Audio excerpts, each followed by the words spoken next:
मलिक साहब, मलिक मलिक साहब कह सकते हैं आपको? जी जी बिल्कुल जी मलिक साहब। सरकार। मलिक साहब मियाँ वाली से ताल्लुक, जी प्राइम मिनिस्टर के शहर से ताल्लुक, जी ईसा खेलवी के शहर से। माशाल्लाह। और इस काम में कितने अरसा गुजर गया? लगता है अब तो गालिबन उम्र 14 गुजर साल की गई। थी जब जी व्हेन यू बिल्कुल। स्टार्टेड योर करियर, तो क्या पाया, क्या खोया? खोया अपना बचपन एक्चुअली, हम्म, क्योंकि 14 साल की थी तब से काम कर रही थी हम्म, और कर रही हूँ। माशाल्लाह। बीच में माशाल्लाह ब्रेक लिया और अल्लाह को जाना, खुद को जाना। कहते हैं कि खुदा आपसे मोहब्बत करता है और खुदा हम में ही रहता है, बस यहाँ तक का एक फासला है फासला है। हमारा। और ये मोमेंट कैसे जिंदगी में क्रिएट हो गया कि नहीं अब वक्त है कि मैं खुद को भी जान लूं? हम समझते हैं कि जो दुनियावी मोहब्बत होती है ना, जो इश्क जिसे हम कहते हैं, तो जब उसमें आपकी रेड लगती है तो फिर आपको खुदा से इश्क हो जाता है, और वो इश्क होता ही नहीं है जो आप पा लें।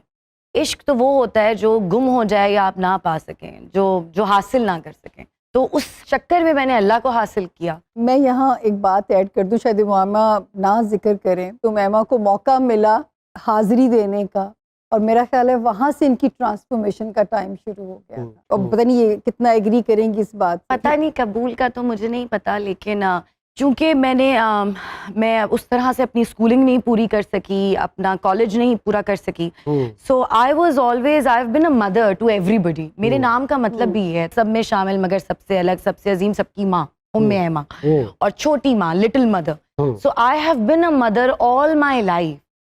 और तो खुद को कभी अब सोचती हूँ तो बड़ी तकलीफ होती है कि अपने आप से नहीं मिली। अपने आप से बड़ा प्यार करना चाहिए, और अपने आप को ढूंढने के चक्कर में आपको अल्लाह मिलता है सबसे पहले। तो मैं उस कोशिश में ये हूँ। इत्तेफाक हुमामा साहिबा तभी होता है जब कोई ऐसी ठोकर लगती है, कोई हादसा ऐसा होता है जो जिंदगी को ट्रांसफॉर्म करके रख देता है। तो ऐसी कोई चीज हुई जिंदगी में? ट्रांसफॉर्मेशन के टाइम तो बहुत सारे आए। पाकिस्तान से बाहर बहुत अरसे रही, हिंदुस्तान रही, 3 साल वहाँ पर काम किया। वो एक अलग जर्नी थी। मैं मन्नत की बेटी हूँ, अजमेर शरीफ की। अरे अल्लाह। तो मेरी बड़ी बहन से मेरी अम्मी अब्बू को बेटा चाहिए था, तो उन्होंने मन्नतें की बेटे की, और 10 साल बाद मैं पैदा हो गई। और अजमेर शरीफ की अम्मी ने चीनी खाई और मैं हुई, और उसके बाद मैं बहुत रोती थी, बहुत रोती धोती थी। तो फिर से जिन फजीला काजी जो हैं, हमारी एक एक्ट्रेस है, वो हमारे साथ वाले घर में रहती थी, तो उनकी अम्मी ने फिर से मेरी अम्मी को चीनी ला के दी कि इस बच्ची को ये खिला दो, लेकिन ये इसके ऊपर कर्ज है, इसने ये जाकर वापस खुद से उतारना होगा जब ये बड़ी हो जाएगी।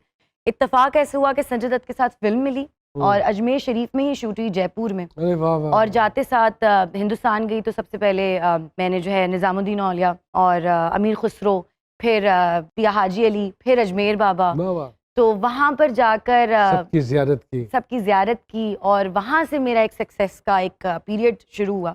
उससे पहले भी था, जाहिर है बोल वॉज माई बिगेस्ट थिंग। मुझे लगता है कि जो शोएब साहब ने मेरे लिए किया सकते, तो पैदा किया, और वैसे ही चीखती हूँ। तो एक्चुअली तो घर में ये डायलॉग बोला आपने कभी? अरे मैं बहुत डायलॉग्स बोलती नहीं, ये हूँ, मैं वाला बहुत डायलॉग। फिल्मी हूँ। जब पाल नहीं सकते तो पैदा क्यों करते, क्या है वो? हाँ, और अम्मी कहती है जब सोना ही था तो पैदा क्यों हुई थी।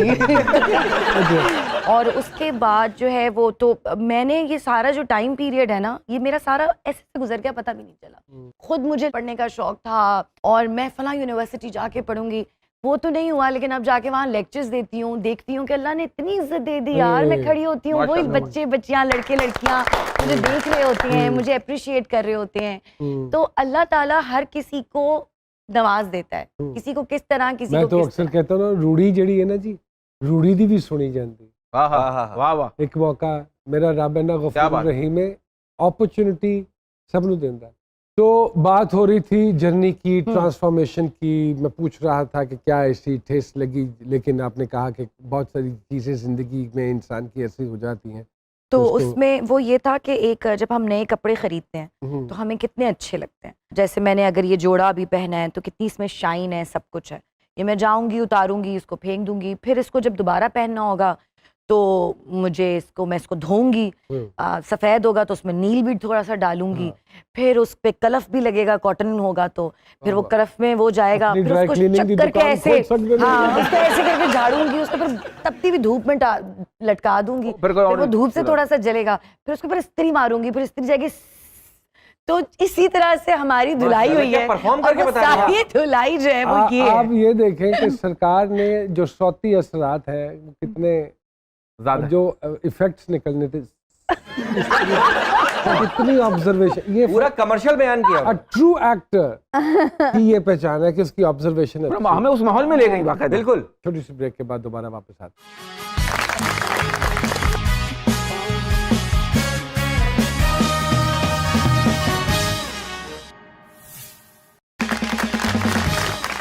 वेलकम बैक टू जी सरकार।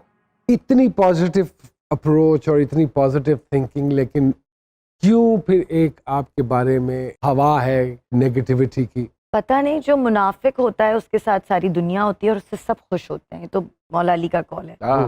मैं जो हूँ मैं ऐसी हूँ, लेकिन क्योंकि मैंने काम बहुत जल्दी शुरू कर दिया था और उस जमाने में सोशल मीडिया नहीं होता था, बच्ची थी, जाहिर है 14 साल की उम्र में इतनी फेम, इतनी सक्सेस आई एक बैंग के साथ, फौरन सारा कुछ वो हो गया। ऐसा नहीं है कि मैंने कहीं प्रोफेशनलिज्म पे मतलब वो नहीं किया होगा, मैं अनप्रोफेशनल भी रही होंगी, गलतियां हर इंसान से होती हैं, लेकिन मैं ऐसी हूँ, मुझसे बना नहीं जाता। और ये अल्लाह का शुक्र है, उस मौला का करम है, इस पे लिबास नहीं आ सकता, कोई पर्दे ही नहीं है। मुझे अगर बात बुरी लग रही होगी मेरे मुंह पे आएगी, अच्छी लग रोना आएगा तो यूं आ जाएगा। जैसे मैं अक्सर कहता हूँ कि जैसा इंसान अंदर होता है उतनी प्योरिटी उसके चेहरे पे नुमायां हो जाती है, जो कि है। Really thank you. इंडिया के हवाले से, बिकॉज आपने उधर 3 साल काम किया, कैसा पाया उन लोगों को as compare to your own people? मेरे अपने लोग हैं। हाँ। लेकिन उस मुल्क में एक बात है, या सिर्फ इंडिया में नहीं, पाकिस्तान में भी अब आ रही है, मैं किसी पे टारगेट नहीं कर रही हूँ, लोगों को पता है कि उनका काम क्या है, एक दूसरे पे बल्ली नहीं डालते, एक दूसरे पे काम का बर्डन नहीं डालते, हर जो कोई यहाँ अपना पे काम टोपी करता है। घुमाई जाती है। जी, हाँ। यहाँ पर कोशिश ज्यादा होती है कि मेरा काम वो कर लेगा, फला हो जाएगा। It's a team work and every team members doing their own jobs, so that is they are very professional, they start on time, they end up on time। उसके अलावा हमारे पास बहुत अच्छे अदाकार हैं, हमारे पास कंपोजर्स, सिंगर्स, राइटर्स, माशाल्लाह हम टैलेंट से भरे हुए हैं, लेकिन उनके पास वसाइल ज्यादा है। उमैमा जी, लोगों ने बड़ा कहा है इमरान हाशमी के साथ आपने फिल्म की, लोगों को बड़ा पता नहीं क्या शोर हुआ था कि यार उसके साथ तो कैसा एक्सपीरियंस रहा उनके साथ? मुझे तो बहुत अच्छा, मेरा आज भी वो बहुत अच्छा दोस्त है, एक बहुत प्यारा इंसान है। हमारे यहाँ एक डिफरेंट तरीके से काम होता है, जब हिंदुस्तान जाके काम करते हैं उनका तरीका कार और सारा पैराफर्नेलिया डिफरेंट है। तो आप ये नहीं समझती कि 2 कश्तियों में सवार हो जाता है इंसान? अच्छा। और वहाँ का तरीका कार मुख्तलिफ है, वो बोल्डनेस को एक कैजुअल सीन लेते हैं, हम उसको हाईलाइट करते हैं, उनकी जनता या उनकी आवाम उस तरह रिएक्ट नहीं करती जैसे हमारे लोग यहाँ पे रिएक्ट करते हैं। तो ऐसा है? अच्छा, मैं आपको एक बात बताऊंगी कि मेरे ऊपर एक टैग लगा कि बोल से बोल्ड तक जब मैंने बोल के बाद ये किया। I have always been a very bold girl, I am a very outspoken, very confident girl, I am a self made girl, I run my own house, I nobody pays for my bills, खुद ही सब कुछ किया बहन भाइयों के लिए, अपने लिए, जितना मुझे मेरे रब की ज़ात मुझसे करा सकती थी। ऐसा नहीं हुआ कि मैं इमरान हाशमी की फिल्म में जाकर मैंने गाने कर लिए और सब कुछ कर लिया। I started when I was 14 years old with modeling।